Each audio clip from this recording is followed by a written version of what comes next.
Hello बच्चों, तो अब हम डिस्कस करने वाले हैं question number 3 from the chapter hydrocarbons. और इस चैप्टर में ऑलरेडी आप लोगों को पता है, हम लोग कुछ कुछ बेसिक चीजें जैसे कि नॉमेनक्लेचर किस तरह का होता है, क्या होता है, ये सब चीजें हम डिस्कस कर चुके हैं। अब इस क्वेश्चन में हम अगेन एक और बहुत इंपॉर्टेंट टॉपिक है जो कि है आइसोमर्स। इसको बेसिकली हम डिस्कस करेंगे थोड़ा डिटेल में। तो यहाँ पे कुछ आपको कंपाउंड दे रखे हैं। So right the structural formula and IUPAC names for all the possible isomers having the number of double और ट्रिपल बॉन्ड एज इंडिकेटेड। ठीक है, इसमें बेसिकली क्या है, आपको दो कंपाउंड्स दे रखे हैं C4H8 और C5H8। आप लोगों को ऑलरेडी इंफॉर्मेशन दे रखी है कि इन दोनों ही कंपाउंड्स में फर्स्ट कंपाउंड के अंदर एक डबल बॉन्ड है और जो C5H8 है उसके अंदर एक ट्रिपल बॉन्ड है। अब सबसे पहले आपको काम क्या करना है, सबसे पहले तो आपको इनके आइसोमर्स को फाइंड आउट करना है। उसके बाद में जब आप आइसोमर्स फाइंड आउट कर लेते हो, फिर उसके बाद में आपको इनका स्ट्रक्चरल फॉर्मूला बनाना है और फिर इनसे रिलेटेड ये जो भी कंपाउंड्स हैं इनके लिए आईयूपीएसी नॉमेनक्लेचर करना है। तो कुल मिला के तीन चीजें आप लोगों को करनी है। तो सबसे पहला हमारा इंपॉर्टेंट स्टेप यहाँ पे क्या हो जाता है, जो भी कुछ हमें फॉर्मूला गिवन है और जो भी इंफॉर्मेशन गिवन है कि उसमें डबल है कि ट्रिपल बॉन्ड, उसके बेसिस पे हम सबसे पहले तो स्ट्रक्चर को ड्रॉ करें। ठीक है, अलग अलग जो भी आइसोमर्स पॉसिबल है उनको ड्रॉ करें। और उससे भी पहले ये इंपॉर्टेंट हो जाता है कि हमें ये तो पता हो कि आइसोमर्स होते क्या है। ठीक है, वैसे आई एम श्योर कि आप में से बहुत बच्चों को पहले से पता होगा, बट जिनको नहीं पता, देखो आइसोमर्स, आइसो वर्ड आपको जहां कहीं पे भी दिख जाए ना, चाहे आपको साइंस में कहीं पे भी, मतलब इन जनरल भी अगर आपको अपनी लाइफ में दिख जाए आइसो, जहाँ इंग्लिश वर्ड है ये सिंपल कॉमन, तो आइसो का मतलब होता है सेम या फिर सिमिलर। ठीक है, एक जैसा। तो ये जो आपके कंपाउंड्स होते हैं ना, इन सभी के अंदर सेम क्या होता है, मॉलिक्यूलर फॉर्मूला। ठीक है, याद रखोगे, सेम होता है इनका मॉलिक्यूलर फॉर्मूला और डिफरेंट क्या होता है, डिफरेंट होता है इनका स्ट्रक्चरल फॉर्मूला। अब इसका क्या मतलब हुआ, इसका मतलब ये हुआ कि अगर इन कंपाउंड्स का आप फॉर्मूला फॉर्मूला लिखोगे तो वो तो सेम होगा। जैसे कि यहाँ पे हम C4H8 देख रहे हैं, C4H8 क्या होता है, ये इनका मॉलिक्यूलर फॉर्मूला है। और इनसे रिलेटेड जो भी हम अलग अलग कंपाउंड्स बनाएंगे जो स्ट्रक्चर में एक दूसरे से डिफरेंट है, एक दूसरे से डिफरेंट टाइप के कंपाउंड्स हैं लेकिन एक ही जैसा मॉलिक्यूलर फॉर्मूला शेयर करते हैं, उनको आप क्या कह दोगे, उनको आप कहोगे आइसोमर्स। ठीक है, अभी और आपको अच्छे से समझ में आ जाएगा जब हम इस क्वेश्चन को करेंगे। सो C4H8 और C5H8, ठीक है। तो इसके लिए मैं आपको लेके चलती हूँ दूसरी स्क्रीन पे। तो यहाँ पे आप देख सकते हो, एक तरफ तो हम C4H8 के सभी आइसोमर्स को ड्रॉ कर लेंगे, एक जगह पे हम C5H8 के। इन्होंने हमें पहले से इंफॉर्मेशन दे रखी है कि इसके अंदर एक डबल बॉन्ड है और C5H8 में दे रखा है कि इसके अंदर एक ट्रिपल बॉन्ड है। ठीक है, देखो सबसे पहले आप क्या करोगे, जैसा कि मैंने आप लोगों को हमेशा कहा है, किसी भी स्ट्रक्चरल फॉर्मूला को शो करने का आई थिंक जो बेस्ट तरीका है वो है बॉन्ड लाइन रिप्रेजेंटेशन। आप हमेशा बॉन्ड लाइन रिप्रेजेंटेशन पे जाओ, क्योंकि इससे आपका मॉलिक्यूल जो है वो ज्यादा क्लैरिटी के साथ दिखता है। सिर्फ उसमें जो काम काम के कार्बन एटम्स हैं और कौन से फंक्शनल ग्रुप्स हैं, सिर्फ उनके ऊपर मेन फोकस जाता है। तो देखो C4H8, तो C4H8 मतलब चार कार्बन तो है, तो चार कार्बन के हिसाब से यहाँ पे 1 2 3 4, ठीक है, मैंने बना दिए चार कार्बन। अब आपको पता है कि इसमें एक जगह पे डबल बॉन्ड है, ऑलरेडी हमें पता है। अब आप क्या करो, इस डबल बॉन्ड की अलग अलग पोजीशन खुद सोचो, कौन कौन सी अलग अलग पोजीशंस हो सकती हैं। ठीक है, तो यहाँ पे जैसे कि हम बना देते हैं ये। ठीक है, ये सबसे पहले तो मेरे दिमाग में यही आता है कि डबल बॉन्ड आपका इधर हो सकता है। दूसरा मेरे दिमाग में आता है कि ये डबल बॉन्ड सेकंड पोजीशन पे हो सकता है। ठीक है, अब पता है जब सेकंड पोजीशन पे होता है ना, तो दो चीजें यहाँ पे हो सकती है। जैसे ये जो मैंने फॉर्म बना रखी है ना, इसको तो आप कहते हो ट्रांसफॉर्म। ट्रांसफॉर्म का मतलब हो गया कि डबल बॉन्ड के अराउंड एक एल्काइल ग्रुप और ये दूसरा एल्काइल ग्रुप, दोनों क्या है, इसके ऑपोजिट पोजिशन पे। यानी कि यहाँ पे भी एक हाइड्रोजन है और यहाँ पे भी एक हाइड्रोजन है। आई बात समझ में? तो ये जो आपके ग्रुप्स होते हैं जिसमें डबल बॉन्ड के अराउंड जो एल्काइल ग्रुप्स हैं वो ऑपोजिट ऑपोजिट पोजीशन में हो, एक ही प्लेन में, क्योंकि sp2 हाइब्रिडाइज्ड है, लेकिन है ये इनकी जो पोजीशंस है वो अलग अलग जगह पे है, तो उसको हम कहते हैं ट्रांसफॉर्म। ठीक है, वापस से ड्रॉ कर लेते हैं।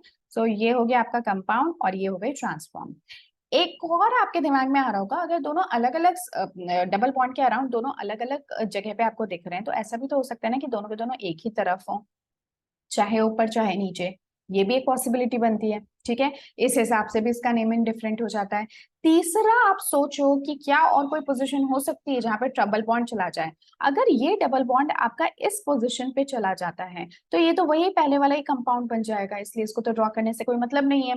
अब मेरे दिमाग में ना एक और सिचुएशन आती है, जब क्या हो, ये फोर कार्बन चेन के, फोर कार्बन चेन की एक चेन ना होकर ये सिर्फ तीन कार्बन चेन की हो, ऐसा भी तो हो सकता है।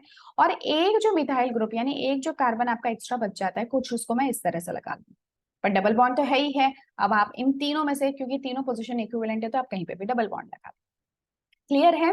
तो यहाँ पे हमें ये जो है ना फॉर्म्स नजर आती हैं। सो आई गेस कि आपको समझ में आ गया होगा आपको करना किस तरह से।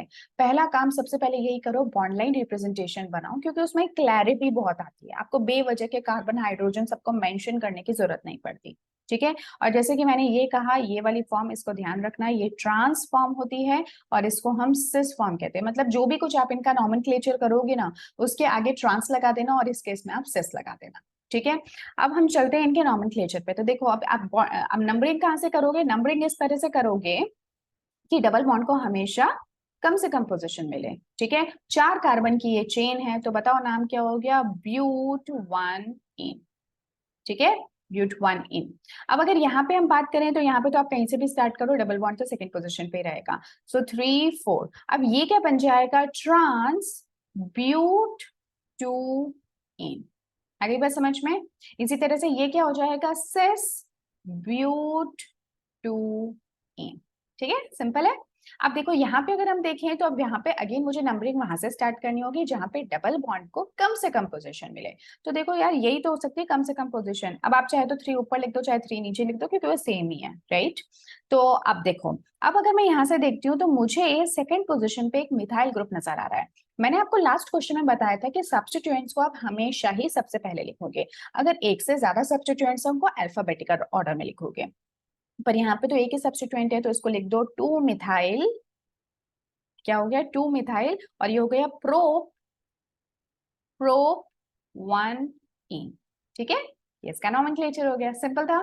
चलो अब हम चलते हैं नेक्स्ट क्वेश्चन पे, जो कि है C5H8। अब इसमें हमें ऑलरेडी इन्होंने बता रखा है कि इसके अंदर ट्रिपल बॉन्ड तो है।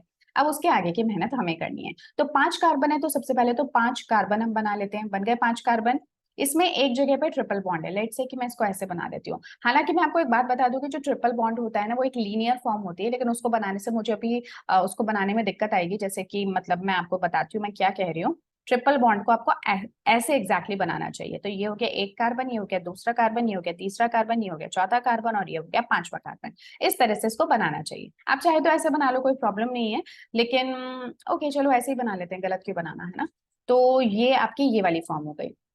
ठीक है? अब इसके अलावा ट्रिपल बॉन्ड कहाँ पे हो सकता है? हो सकता है कि वो सेकंड पोजीशन पे हो। अगर वो सेकंड पोजीशन पे होता है तो ये ट्रिपल बॉन्ड मेरा कुछ इस तरह का हो जाएगा। सही बात है। देखो, ये हो गया एक कार्बन, ये हो गया 2 कार्बन, ये हो गया 3 कार्बन, ये हो गया 4 कार्बन, और ये हो गया 5 कार्बन। ठीक है? अब एक और सिचुएशन, अब मैं ट्रिपल बॉन्ड को कहीं और शिफ्ट करती हूँ ना, तो या तो पहला वाला स्ट्रक्चर या फिर दूसरा वाला स्ट्रक्चर ही वापस आ जाएगा। तो इसका कोई मतलब नहीं है। अब अगेन आप क्या कर सकते हो? आप अपने जो कार्बन चेन है उसकी साइज को छोटा कर सकते हो। ठीक है? उसके लेंथ को कम कर सकते हो। ये अभी 5 कार्बन है, 5 कार्बन की जगह पे आप 4 ही कार्बन बनाओ। ठीक है? ये हो गया 1 2 3 तो हो गया। उसके बाद में एक सेकेंड। ठीक है? ये मैंने बना लिया 1 2। ये ठीक है। और ये इसको इस तरह से बना लेते हैं। और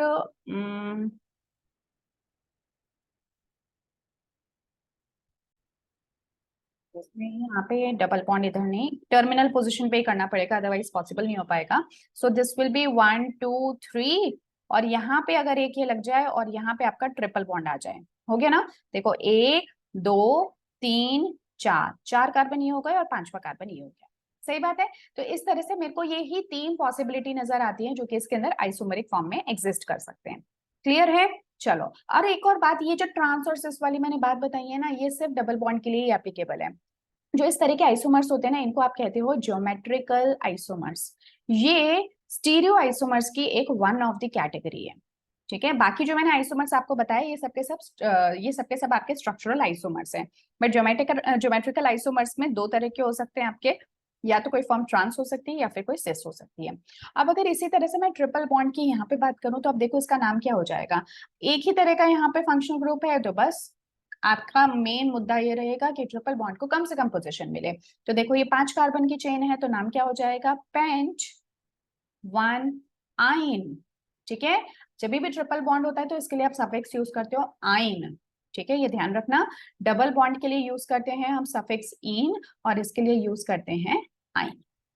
ठीक है? अब देखो 1 2 3 4 5, यहाँ से सेकंड पोजीशन मिल रही है ट्रिपल बॉन्ड को, तो इसलिए नंबरिंग आप राइट हैंड साइड से करोगे। तो अब इसका नाम क्या हो जाएगा? अब तो सिंपल है ना, आप समझ में आ गया होगा आपको। So this is pent two yne, ठीक है। इसी तरह से अगर हम तीसरे वाले पार्ट को हाँ इसको करें तो 1 2 3 4, ठीक है। अब देखो थर्ड पोजीशन पे मिथाइल ग्रुप है, तो आप क्या करोगे? सबसे पहले तो सब्स्टिट्यूएंट को लिखोगे, तो ये हो गया 3 मिथाइल, और ये क्या होगा? ये चेन की लेंथ कितनी है? 4 कार्बन की, so this will be but 1 yne, ठीक है। सिंपल था, ठीक है। आई गेस कि आपको ये समझ में आ गया होगा क्वेश्चन हमने किस तरह से किया है। तो बस आप यहाँ पे देख सकते हो, एक बार आप इसको और चेक कर लेना कि कहीं हमने कोई सिली मिस्टेक या कुछ ना किया हो, तो आप देख सकते हो। अब यहाँ पे देखो यार, इन्होंने इतना CH3 कार्बन हाइड्रोजन इतना कुछ लिख रखा है, कितना कंफ्यूजिंग लग रहा है। अगर आपको इनकेस अगर एग्जाम में यही दिया जाता है कि नहीं आपको प्रॉपर तरीके से लिखना है, तो हमेशा आइसोमर्स आप कैसे बनाओगे? इसी तरह से बॉन्डलाइन फॉर्मूला से। उसके बाद में आप चाहे तो इसके अंदर CH3 हाइड्रोजन इनको पुट कर सकते हो। बाय द वे, ये जो फॉर्म है रिप्रेजेंटेशन की, दिस इज 100% मतलब करेक्ट। आप ये बिल्कुल टेक्निकल फॉर्म है, आप इसको बिल्कुल अप्लाई कर सकते हो। कोई टीचर आपके ये सोच के मार्क्स नहीं काटेगा कि आपने भाई यहाँ पे कंप्लीटली CH3 CH2 CH लिखा है। दिस इज ऑल यूजलेस, सही बताऊं तो बहुत टाइम टेकिंग है, और वहां पे बहुत टाइम बचता है, और एक बेटर क्लैरिटी आती है, स्ट्रक्चर आसानी से आपको नजर आता है, दिखता है, functional groups properly pop out होके दिखते हैं। तो हमेशा उस प्रैक्टिस को अपनाओ। बट अगर क्वेश्चन में आपको गिवन होता है कि नहीं आपको पूरा का पूरा प्रॉपरली रिप्रेजेंट करना है, तो आप भले ही वहां पे फिर क्या कर सकते हो, CH3 C ये सब आप मेंशन कर सकते हो, ठीक है। सो ये था आपका क्वेश्चन जिसके अंदर हमने IUPAC और आइसोमर्स दोनों को स्टडी किया कुछ लेवल तक। हालांकि आइसोमर से रिलेटेड बहुत ही अच्छे अच्छे क्वेश्चंस आते हैं, और बहुत टिपिकल क्वेश्चंस भी आते हैं, बट अभी हम लोग बहुत बेसिक चीजों में हैं। धीरे धीरे हम लोग आइसोमर्स को और ज्यादा डिटेल में कवर करते जाएंगे, ठीक है। So this was all about this video. अब हम लोग नेक्स्ट क्लास में मिलेंगे क्वेश्चन नंबर 4 के साथ में। So till then take care, good bye, keep practising, thank you so much.